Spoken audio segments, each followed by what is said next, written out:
need you, brother. Sensei, please. Courage, Bob. Courage. I saw this movie last night and I immediately wanted to rewatch it. This movie is absolutely incredible, my favorite movie of the year. Paul Thomas Anderson always has this mix of chaos and intimacy, and you never quite know what you're gonna get. But what's the one moment that you had on set where you're like, this can only happen on a PTA set? There was a lot of moments. I think for me, what can only happen on I think Benicio came in, you know, we waited around for Benicio. He was shooting another movie, and we stopped production. We said we gotta have the bull play Sensei Carlos. That's it. And you know, the ability for Paul is a writer director, so sometimes they're very beholden to their specific words. But he came fully formed as Sensei Carlos, and that led to all these different avenues that the structure of the story took, you know, with the sort of Latino Harriet Tubman sub-story, you know, me escaping through connections that he has, the corrections facility, the nurses, all that could only happen in a Paul Thomas Anderson movie because if you come with conviction about who this character is and what they would do, you know, he's not afraid to throw out some of his ideas and go for something better. So that's what I would say. Yeah, and I just, thinking like, laughing, with Leo. I think Leo is, I'm a fan, been a fan for a long time. So doing a movie with Leo and Paul, for me, it's only in a Paul Thomas Anderson movie. Sure. You know?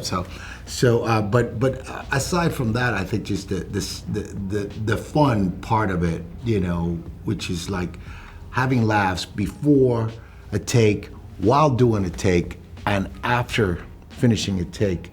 I think that's very, Paul loves to laugh, So that was kind of like very, very cool.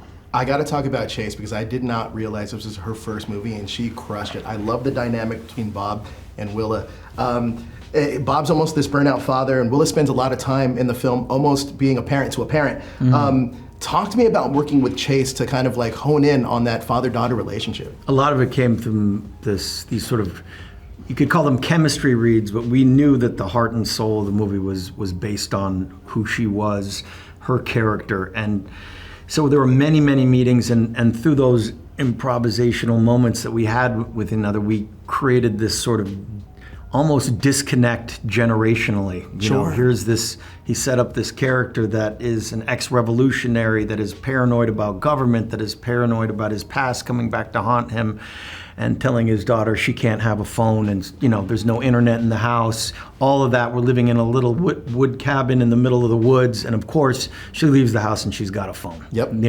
All that stuff sort of came about, and Chase just brought, such a different generation to what would have been a film about a bunch of old stodgy revolutionaries. She brought, and that's what the film is about in a lot of ways. It's, what's going to happen to the new generation? How are they going to handle these issues that he sort of pushes forefront in the movie?